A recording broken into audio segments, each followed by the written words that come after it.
Liebe Zuschauer, ganz herzlich willkommen zum Nasdaq Report hier von der New Yorker Börse Nasdaq am Times Square. Ich bin Manuel Koch und bei mir ist heute Tony Marion. Er ist einer der jüngsten Broadway-Producer hier. Er sammelt Geld ein, damit die Investoren und Musicals möglich machen können. Zum Beispiel Ghost, zum Beispiel Evita mit Ricky Martin.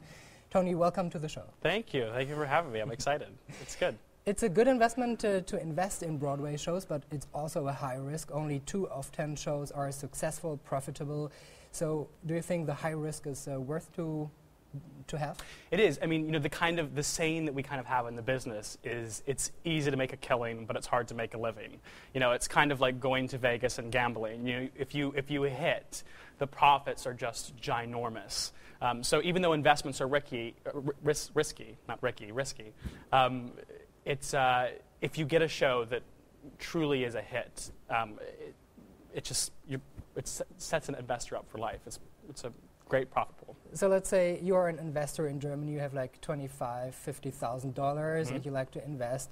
Do you think this pays off after like a year, 2 years? Well, it kind of depends. It depends on what you invest in, because you have plays and you have musicals. Plays are great vehicles to put a big star in. They have short runs of 12 to 16 weeks, and you can very quickly make a 20 to 30% profit on a sellout. But that's it. Investments in musicals are much riskier because the expenses are higher. However, the long-term profit is much larger, because when you invest in new musicals like Ghost, when we did Ghost on Broadway, the investors hold what's called a subsidiary. And that subsidiary belongs to every production that opens after the Broadway production, whether it opens in London, whether it opens in Australia, in Tokyo, on national tour. The investors hold a small piece of that. So it kind of depends on what you invest in. Investing in musicals is a little bit more risky. You would want to invest a little bit more because you have a larger opportunity to make more money.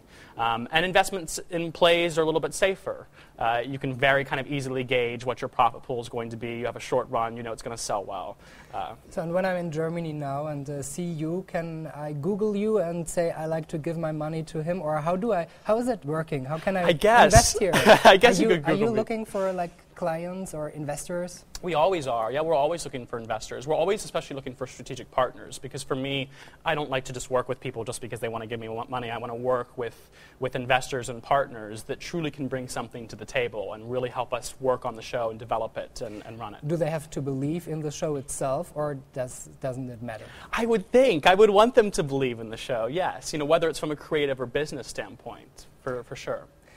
So, for example, there was one example. A guy invested $500,000 1987 in Phantom of the Opera, and now this is worth $6.5 million. But this is a really good example, right? It's a great example. It's a terrific example. The interesting thing with Phantom, though, like I always compare Phantom to Lion King, because the Phantom of the Opera and Lion King kind of have the same kind of massive gross potential and gross appeal. When Phantom opened on Broadway, ticket prices were much, much lower, and they're much higher now. And so if that investment was made today in a show like Book of Mormon, for example, where ticket prices are $150, $160, that would probably be double, because the profit pool is so much larger.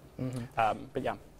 We see these successful shows like Lion King, you mentioned it, or Phantom of the Opera, but also like SpiderMan, so expensive, $75 million in the beginning. Yeah. So does that pay off in the end? It does. I mean, I'm always in defense of SpiderMan, because there's a lot of perishable expenses in that show, what we call, of delaying the show. I'll continue to have rehearsals, having to change logos and posters because you have a new creative team.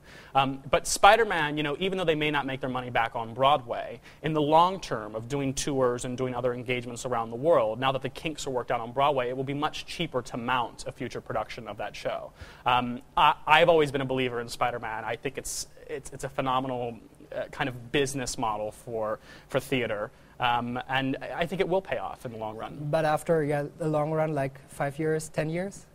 On Broadway, I think the show needs to run a couple more years doing some big numbers to profit. But where they're really going to make their money and where investors are going to make their money is on the road and doing the show on national tour around the world.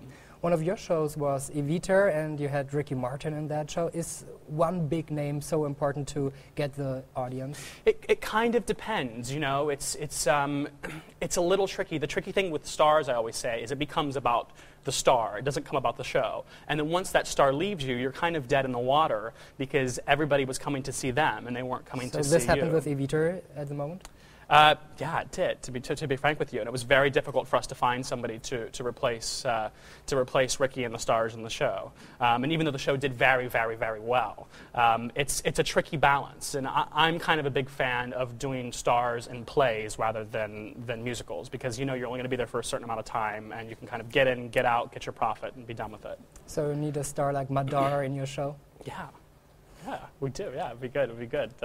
No, it's tricky. Right now, I'm lead producing a new production of Sherlock Holmes that we're developing for Broadway and for the West End. And it's been a constant conversation that we've had. Is, you know, we have a great star vehicle, but do we want to soil the brand of Sherlock Holmes, with it kind of becoming more about the star than the show itself? And you have to spend a lot of money for a big name. You do, but having a big name enables you to raise money easier. It's better. It's easier for you to kind of predict the success of the show because you know people are going to come and see them. There's pros and cons to having big stars in shows. Tony Marion, thank you so much for joining us today. I appreciate your time and Ihnen, liebe Zuschauer, vielen Dank fürs Zuschauen. Wir sehen uns bald wieder hier vom Times Square.